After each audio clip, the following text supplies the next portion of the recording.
Bonjour les youtubeurs, j'espère que vous allez bien, je suis content de vous retrouver pour cette nouvelle vidéo.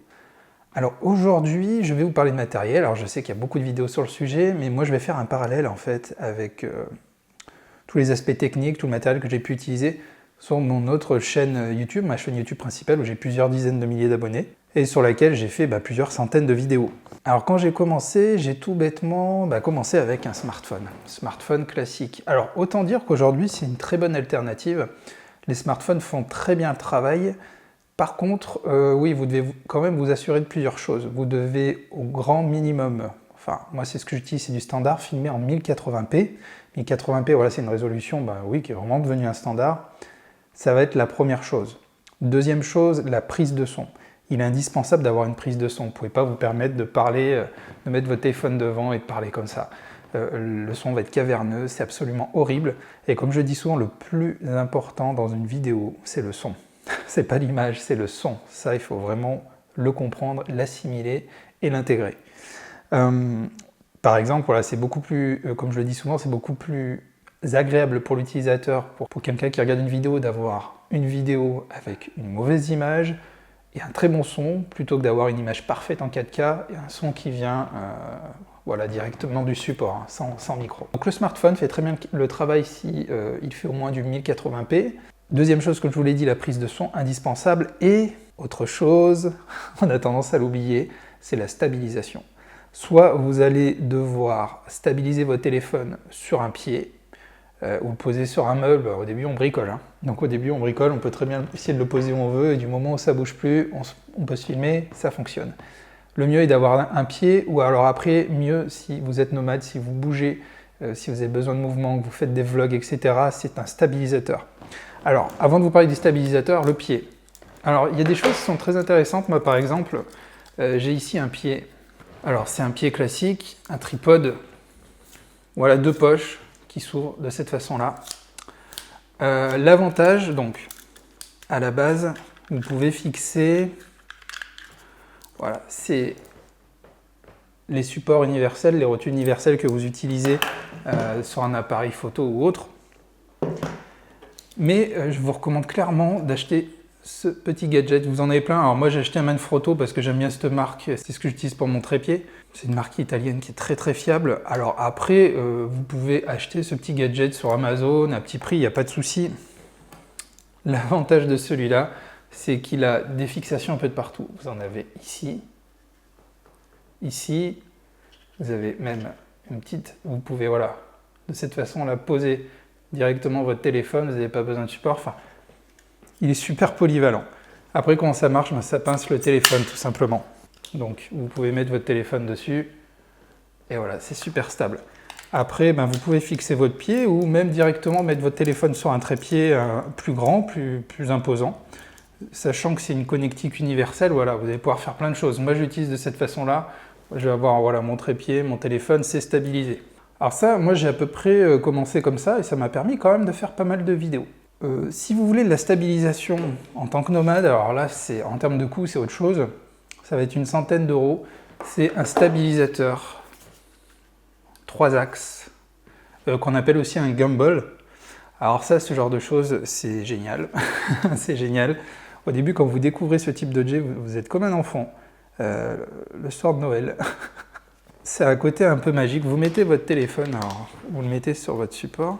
Là, comme vous pouvez le voir, bon, j'ai aucune stabilisation. Le truc bouge dans tous les sens. Mais quand je vais l'allumer, tac, je vais avoir mon téléphone qui est parfaitement stabilisé avec une fonctionnalité qui accompagne tous mes mouvements. Donc je peux aller en haut, en bas, ça reste parfaitement droit. Je peux courir dans la rue, je vais avoir une très bonne stabilisation, plus aucun tremblement. Donc ça, c'est le top du top. Enfin, si vous êtes nomade, si vous n'avez pas trop de place, c'est pas très lourd, ça a une bonne autonomie, ça coûte pas trop cher, une centaine d'euros. Là, c'est le modèle SmoothQ, voilà, que j'ai acheté. C'est un modèle chinois et ça fonctionne très très très bien. Moi, j'ai commencé à investir là-dedans quand j'ai eu besoin de faire un peu de vlog, des vidéos en extérieur, quand j'ai eu besoin de marcher dans la nature et de me filmer et de parler en même temps. C'est un support que j'ai commencé à développer, on va dire, quand j'avais une centaine de vidéos sur ma chaîne.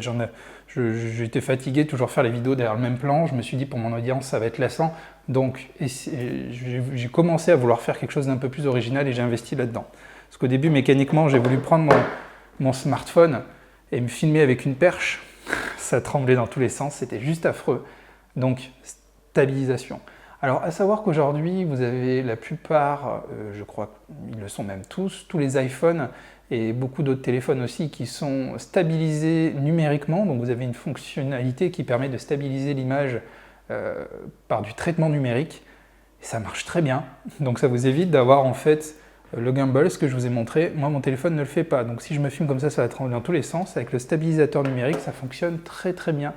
Ensuite, pour continuer sur l'image, moi, sur ma chaîne principale, donc, je parle de peinture acrylique, de peinture abstraite, et j'ai pas mal de vidéos où j'avais besoin d'une caméra pratique, légère, modulable, avec une assez bonne autonomie, que je puisse mettre un peu partout, que je puisse avoir dans la poche, et surtout qu'il y ait un grand angle, pour pouvoir filmer des créations de tableaux.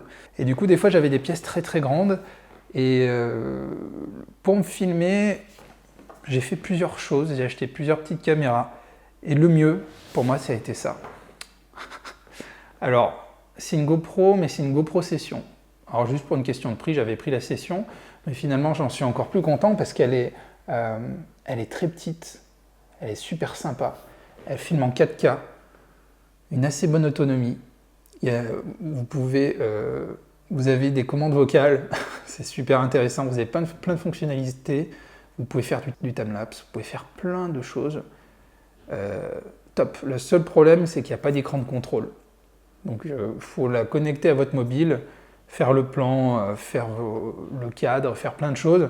Et une fois que c'est bon, vous pouvez lancer et éteindre votre téléphone. Ça fonctionne très bien. Ça fonctionne vraiment très très bien, j'en suis très content. Aujourd'hui, je fais un peu moins ce type de vidéo, donc voilà, je m'en sers pour d'autres choses. Je m'en sers aussi en extérieur, ou quand je fais des caméras... Quand je fais des vidéos en plusieurs plans, je filme avec mes réflexes que je vais vous présenter après, et je peux poser beaucoup plus loin ma GoPro pour avoir une deuxième ou une troisième caméra d'appoint qui viendra mettre des images un peu sympas dans le plan. Je peux aussi la plugger et la mettre, s'il le faut, sur mon gimbal avec un petit adaptateur, et ça me permet de faire des petits plans très smooth, des choses que je fais quand je présente des produits ou quand je filme en extérieur. Voilà, je peux faire plein de choses. Alors je continue sur l'image, je vous parlerai du son après, pour ce que j'utilise moi. Alors après, j'ai fait beaucoup de vidéos face cam, et c'est peut-être ce point-là qui vous intéresse, c'est ce qu'on fait le plus sur YouTube, la plupart du temps. Moi, j'ai choisi de partir sur du réflexe. Il y a plusieurs écoles, il y en a qui vont prendre des réflexes, il y en a qui vont prendre des boîtiers, des réflexes, il y en a qui vont prendre... Il y en a d'autres qui vont partir plutôt sur des caméras. Enfin voilà, il y a plein de possibilités. Moi, alors le réflexe, c'était un choix. Beaucoup font ce choix-là. Moi, j'ai déjà besoin de faire des photos de mes tableaux.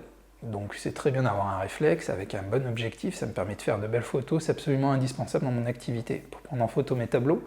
Mais aujourd'hui, les réflexes permettent de faire de très très belles vidéos. Du moment où du coup vous avez des belles optiques, un bon boîtier et puis surtout des bons objectifs, vous pouvez faire plein de choses. Là aujourd'hui, je vous filme avec, alors c'est un objectif grand angle. Pourtant il est zoomé, hein, mais il est très près de moi, mais l'objectif grand angle il pourrait me permettre de filmer toute la pièce si j'en avais envie. Vous voyez, il suffit que je dézoome un peu, et voilà, on voit déjà beaucoup plus de choses, et pourtant je suis très très près, comme on voit, je suis très très près de l'appareil. Hop. Alors du coup cet objectif là il est très polyvalent, si vous faites du face cam ça vous permet de faire plein de choses. Pour ce qui est, je vais revenir sur le boîtier, moi j'ai commencé avec ce boîtier-là. Je l'utilise encore beaucoup. J'ai dû faire 250 vidéos avec ce boîtier et les photos je les compte même pas. C'est un Canon 700D, donc il ne se vend plus. Il y a eu 750D depuis le 800D, à peu près de la même famille. C'est un milieu de gamme, c'est un boîtier tout à fait accessible en termes de prix, qui permet de faire plein de choses. Il filme en 1080p, vous pouvez filmer en 60 images secondes. C'est top, mais alors par contre à la base, les boîtiers ne sont pas forcément faits pour la vidéo, donc vous avez une limite. Vous avez une limite pour les vidéos qui peut être de 15 ou de 30 minutes. Je ne vais pas vous dire les raisons ici, ça serait long de vous expliquer tout ça dans cette vidéo, mais cette limite peut être un peu pénalisante voilà, quand vous faites des formats très très longs. Après il y a moyen de s'arranger, vous avez moyen de bricoler tout ça pour faire sauter cette limite. Le gros avantage, c'est l'écran qui se tourne, donc comme vous pouvez le voir, eh ben, je peux voir ce que je suis en train de filmer. Ça, c'est quelque chose, c'est très intéressant, et c'est forcément, quand vous faites du facecam, ça va devenir indispensable. Sinon, vous n'avez pas de retour de votre visage. Et en fonction dans l'idéal, il faut faire, je ne vais pas rentrer dans les considérations techniques, mais que si vous faites les choses bien, vous faites une mise au point manuelle et non automatique. Voilà, il faut régler tout ça en amont. Et c'est bien d'avoir un retour. Après, vous pouvez plugger un écran extérieur, un petit moniteur, c'est ce que j'ai aussi. Je vous expliquerai ça dans une autre vidéo si ça vous intéresse. Ce boîtier, j'ai utilisé longtemps, mais je voulais monter un peu en gamme, donc j'ai décidé de prendre un Canon 80D qui est très célèbre pour les vidéos, enfin pour la gamme Canon. Il est très utilisé par les youtubeurs depuis 2016.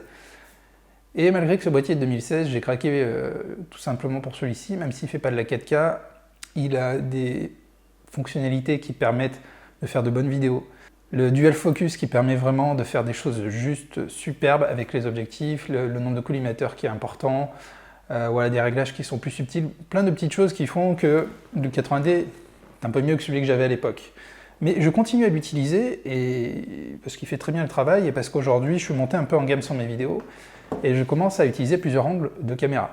Donc c'est-à-dire que là j'ai un trépied avec mon 80D qui est en train de me filmer actuellement et souvent je vais mettre une deuxième caméra avec un autre angle, avec un objectif plus serré, par exemple sur mon visage. Et je peux mettre aussi une troisième caméra, ma GoPro. Et après, je vais tout simplement en post-traitement faire du montage, choisir ma caméra, etc. Et vous pouvez faire des trucs qui sont assez sympas du coup. Ce qui demande par contre beaucoup plus de boulot, forcément. Au niveau des optiques, ça serait long de vous en parler ici, mais comme je vais résumer, j'ai un grand angle là-bas. Quand vous achetez un boîtier, généralement, vous achetez un objectif standard qui n'est pas une focale fixe, qui est assez polyvalent, qui permet de faire pas mal de choses. Aujourd'hui, moi j'utilise d'autres objectifs, donc j'ai un grand angle 10-20 de Sigma qui me permet de faire de très bonnes choses, c'est celui qui est en train de filmer. Sinon sur celui-là, j'ai le Sigma Art 30 mm, celui-là c'est de loin mon préféré, qui ouvre à 1.4 pour ceux qui connaissent. Le seul problème c'est que c'est une focale fixe, donc quand on filme c'est un peu plus complexe, ça va prendre surtout le visage, mais en termes de luminosité, de piqué, c'est juste exceptionnel, ça fait de magnifiques vidéos. Après, vous pouvez très bien acheter un réflexe avec l'objectif de base, ça fait déjà de très bonnes choses, mais après vous allez voir qu'avec le temps, vous allez être de plus en plus exigeant, vous allez vouloir affiner vous-même votre gamme de produits. Maintenant, je vais vous parler un peu de son. Le son, comme je vous l'ai dit tout à l'heure, c'est le plus important. Alors, il y a plein de solutions. Une solution que moi je n'aime pas, c'est certains qui mettent des micros directement pluggés sur leur réflexe. J'aime pas la qualité que ça a pour la simple et bonne raison que du moment où vous avez plus d'1 mètre de distance avec votre appareil, on va commencer à avoir de la réverbération, on va commencer à avoir de la résonance. Mécaniquement, on peut commencer à avoir des parasites, de tous les bruits qui sont ambiants. Je ne suis pas du tout fan de ce type de micro, j'ai expérimenté, j'ai essayé des choses, ça ne me va pas du tout. Moi j'aime bien, ce que je privilégie, c'est soit le micro-cravate, comme vous l'avez aujourd'hui, donc vous pouvez voir le son est pas mal, et pourtant là c'est juste un micro-cravate qui n'est pas préamplifié, qui est juste plugué directement sur mon réflexe. Donc après il est possible de faire plein de choses en termes de son, mais là, voilà, j'ai fait au plus simple. Alors après le micro-cravate, j'ai bien conscience que là j'ai un fil qui pend entre les deux, c'est pas forcément évident, si vous êtes en mode nomade en train de vous filmer, c'est juste chaotique, c'est compliqué. Donc je vous recommande quelque chose d'exceptionnel, ça je suis vraiment content de mon investissement, et d'ailleurs je vais en prendre un autre pour tout ce qui est interview, c'est voilà, ce petit Sony l'ICD-TX 650. Il y a pas mal d'infopreneurs qui l'utilisent, qui sont nomades, qui justement bougent, se filment en extérieur, et passent par ce petit bijou. La qualité est juste superbe. À la base c'est un dictaphone, donc il enregistre, il a vraiment une grosse autonomie, plusieurs gigas. Vous avez juste à appuyer sur un bouton, tac, et c'est parti, ça se lance. Donc c'est fait pour être fonctionnel, ça se recharge en USB, le transfert se fait en USB, c'est léger, moi je l'ai toujours sur moi, il y a une petite pochette en cuir avec, c'est un petit bijou. Ça m'a sauvé la mise plus d'une fois, et l'avantage c'est que vous pouvez le mettre sur vous, moi des fois je le fais même sur des vidéos en face cam, je le mets ici, tac, on le voit pas. Et c'est parfait, je lance, ça enregistre, le son est génial. Par contre, vous allez devoir faire du post-traitement, vous allez devoir synchroniser cette piste audio avec l'image. Pour cela, alors aujourd'hui, moi je travaille par exemple sur Adobe Premiere, Et sur Adobe Premiere et sur la plupart des logiciels, vous avez une synchronisation audio qui est possible. Synchronisation audio, ça va comparer les spectres audio donc de ce qu'a enregistré votre boîtier vidéo, votre réflexe, enfin voilà ce qui filme, et le spectre audio de votre prise de son, qui est ici mon petit dictaphone. On va synchroniser les deux, après vous pouvez enlever une des deux pistes, nous en l'occurrence on enlève celle de l'appareil, et puis je garde la bonne piste audio, celle de la vidéo, et voilà, ça se fait très très bien. Mais c'est une petite manipulation que vous pouvez automatiser, si vous êtes un peu débrouillard, voilà, il n'y a pas de souci. Là où ça devient complexe, c'est si vous avez plusieurs pistes audio, plusieurs découpes vidéo, comme le fait le réflexe.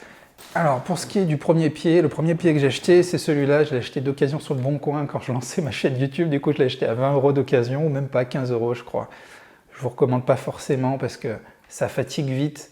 Moi sur la fin, quand je commençais à avoir des objectifs un peu plus lourds et que je mettais mon boîtier dessus, il avait tendance à tomber à cause du poids de l'objectif. Voilà, ça c'est bien pour débuter, mais moi j'ai investi dans un autre pied qui est justement un pied Manfrotto. J'ai pris un des meilleurs dans la catégorie, bon c'est un coup, vraiment c'est un coup, mais il permet beaucoup de choses. Il me permet surtout de faire de belles photos, d'être sûr d'avoir un produit qui va tenir dans le temps pour toutes mes vidéos, parce que je sais que je vais continuer à faire des centaines, voire des milliers de vidéos. Donc voilà, je voulais quelque chose de costaud. Si vous pouvez dès le départ investir dans mon matériel, c'est bien de le faire, parce que vous allez le garder. Mais par contre, ne tombez pas dans le piège de systématiquement vouloir le meilleur dès le début, parce que ça peut être une contrainte, quelque chose qui vous empêche de vous lancer, et l'excuse, elle n'est pas dans le matériel. C'est pas le matériel qui compte, c'est le contenu. C'est ce que vous allez dire, c'est ce que vous allez faire. C'est votre régularité, c'est votre passion, c'est votre empathie, c'est la façon dont vous allez parler avec les gens. Et c'est pas du tout le matériel. Quand certains me disent « Oui, je peux pas devenir youtubeur, j'ai pas de matériel », et que je vois que dans sa poche, il a un iPhone 10, j'ai envie de lui dire « Tu as déjà un studio sur toi, t'as tout. Tu peux filmer, quasiment prendre le son, stabiliser, post-monter, post-traiter, tu peux diffuser, tu peux presque tout faire avec ce que tu as dans la poche. » Donc il faut arrêter de se trouver des excuses. Surtout des excuses, voilà, des peurs irrationnelles liées au matériel. De toute façon, quand on commence une chaîne, au début, personne vient voir nos vidéos. C'est quelque chose de... Donc, je connais des youtubeurs ou des gens qui se sont lancés sur YouTube avec de l'excellent matériel. Plusieurs milliers d'euros, largement, juste pour commencer une chaîne YouTube. Ces gens-là avaient plusieurs caméras, dont une chaîne que j'ai en tête, mais bon, je ne citerai pas, avec plusieurs caméras, plusieurs angles, une vidéo parfaite, un éclairage parfait, tout était parfait, mais la personne a fait 10, voire 15 vidéos, même pas, et a arrêté pensant que le matériel, la production, la super qualité d'image, la forme, était tellement parfaite que ça ferait venir les utilisateurs, et non, ça ne marche pas comme ça, ça ne marche pas comme ça. Donc cette personne s'est découragée et a abandonné, a sûrement revendu son matériel. Ce qui est dommage, ce qui est dommage. Donc commencez doucement, commencez avec votre téléphone. Aujourd'hui on a ces super outils dans notre poche, donc il ne faut pas hésiter. Voilà, donc écoutez, j'ai pas mal blablaté, j'ai fait le tour du matériel que j'utilise sur ma chaîne principale, que j'ai utilisé pour à peu près 250 vidéos. Ce que j'ai le plus utilisé, c'est ce boîtier, hein, c'est ce réflexe. Vraiment, comme je vous dis, peut-être plus de 200 vidéos avec celui-là. J'ai dû l'acheter à peu près 500 € ce boîtier, donc effectivement c'était un investissement, mais aujourd'hui je suis quand même content de voir la qualité qu'ont certaines de mes vidéos et le choix que j'ai fait pour ce boîtier. Par contre les premières, moi effectivement je les faisais au téléphone et puis bon ça allait très très bien. Ça c'était la partie matérielle. Si maintenant vous êtes intéressé par mes 21 conseils, vraiment les principaux conseils que j'ai à vous donner sur mon expérience sur YouTube pour faire croître une chaîne, pour avoir un maximum d'abonnés, un maximum de visibilité, un contenu qui fonctionne, d'autres notions aussi sur le matériel, tous les pièges dans lesquels il ne faut pas tomber, parce qu'il y en a. Voilà, je vous ai fait une vidéo qui dure plus d'une demi-heure, c'est une petite formation, c'est totalement gratuit, il vous suffit de cliquer dans le lien dans la description pour suivre les instructions et pour recevoir le lien vers la vidéo. Si vous avez trouvé ça intéressant, merci de me soutenir en cliquant sur le petit pouce bleu. Puis bien sûr, abonnez-vous parce qu'il va y avoir des centaines d'autres vidéos qui vont arriver dans lesquelles je vais continuer à partager mon expérience. Je vous ferai aussi des retours, des études de cas sur ce que j'ai pu faire sur ma chaîne YouTube, où je vais vous montrer des cas très intéressants, des fois des explosions de de statistiques sur certaines vidéos, comment j'ai fait justement pour y arriver, comment j'ai réussi à transformer mon acquisition d'abonnés pour que ça devienne exponentiel, comment je suis arrivé à plusieurs dizaines de milliers d'abonnés. Enfin, voilà, j'ai tout donné en fait, des petits conseils qui seront isolés dans plein de petites vidéos que je vais diffuser petit à petit sur ma chaîne YouTube. Donc n'oubliez pas de vous abonner pour les recevoir. Puis merci de dire en commentaire ce que vous utilisez pour faire vos vidéos, parce que ça pourrait être très intéressant justement d'avoir votre retour, parce qu'on a tous finalement des approches différentes. L'approche que je vous ai donnée n'est clairement pas la meilleure, j'en suis certain, mais en tout cas, c'est celle qui me va le mieux pour moi.